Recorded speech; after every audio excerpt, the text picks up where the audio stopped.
What if you want to sue somebody, but you don't actually know who they are? Or you do know who you want to sue, but all the material evidence is in the hands of a third party? Let's talk about Norwich Pharmacal orders. What is a Norwich Pharmacal order? To put it simply, it's an order for a non-party to disclose information. So what's the test? Well, I've actually, made some notes, highly unusually for me. Basically, you say, for instance, somebody's defamed you on the internet or on a bulletin board, but you don't know who they are. Well, you can't go after the bulletin board person because they have protection under the Defamation Act, so you need to go after them. Now, you could ask and say, could you tell me who this person is? Or, for instance, you are worried that somebody's dissipated some assets. This cropped up in a really quite an interesting art case where a painting went AWOL, and they said we need to speak. The gallerists need to tell us who they sold this painting to because it's stolen. So they went for a Norwich Pharmacal order. What you need to argue is, first of all, you must show that there is a good arguable case there's been wrongdoing. You can't do what we call a fishing expedition, where we just sort of go, maybe they've done something wrong, but if we've got some information, we can find out. There are actually ways you can do that against the person you want to claim against. You can go for pre-action disclosure, but that's a topic for another video. You need to show that the victim, quotes, needs the order to take action against the wrongdoer. In other words, this isn't just helpful, this is absolutely essential. I mean, it's obvious if you don't know who to sue, then you do need these sorts of orders. Although you can actually sue people even if you're not sure who they are or where they are. I mean, you get into all issues about serving the relevant papers because you're supposed to post them or do personal service, but you can go to the court and say, we've tried all that, we need alternative service, and they've allowed service by email and even Twitter. So like, here's a tweet, I'm suing you, here's a link to all the relevant papers.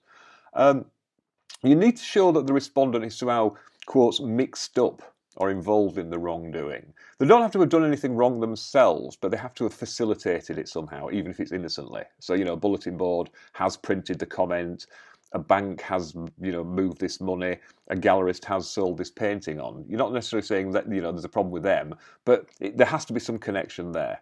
And you also have to show that they are likely to have the relevant documents or information. You also need to show that granting the order is necessary and proportionate. The court's got a very wide discretion on doing this. They'll look at all sorts of factors, the strength of the potential claim, the public interest in allowing you to vindicate your rights, whether making the order will deter future wrongdoing. That's stuff like, people dissipating assets. Whether you could actually get the information from somewhere else. Whether the respondent knew or should have known they were facilitating the wrongdoing, whether complying with the order might reveal the names of innocent people, the degree of confidentiality of the information sought, the privacy and data protection rights of any other individuals whose identity might be disclosed, the public interest in, for example, maintaining journalistic sources. So you'd be very hard to get, because we've spoken about this journalist immunity before, so it's very hard to get orders like this against newspapers and journalists, and just how onerous complying with the order might be.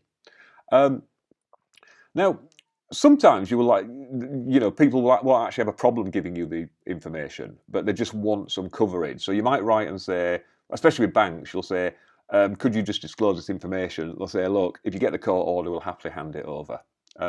Technically, you do that under something called the Banker's Trusts Order, but it's pretty much the same standard and the same test. Who pays for all this? Well, actually, you do.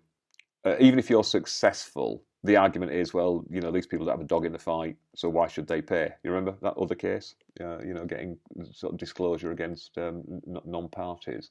You also give a cross-undertaking to indemnify the other person against any hassle they get on the back of this. I mean, usually they're protected because complying with the court order, usually that gives you all the protection you need against anybody trying to sue you for breach of privacy or anything like that.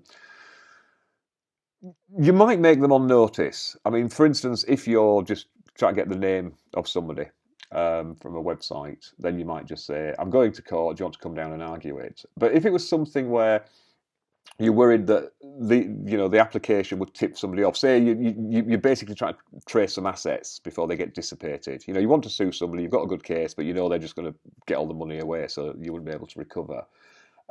Then what you might do is you might do it without notice.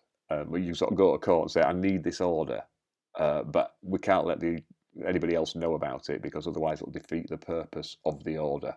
But then you're subject to all the things we've discussed before about your sort of duty of frank disclosure. You have to raise any arguments that, if the person there, was. So yeah, so that's generally speaking how you do it. Okay, like I say, these crop up, quite a lot, especially in financial cases. But we do also see them a lot now with social media, and this may become very relevant because if anybody's done anything silly on Twitter about certain cases, and they think, well, who's going to prove it? Twitter have been known to comply with Norwich Pharmacal orders because they want to maintain a presence in this jurisdiction, so they have to keep the courts on board. So there you go. Hopefully you'll find that interesting. You might even find it useful one day. If you do, or did, please consider clicking the like button and also consider subscribing.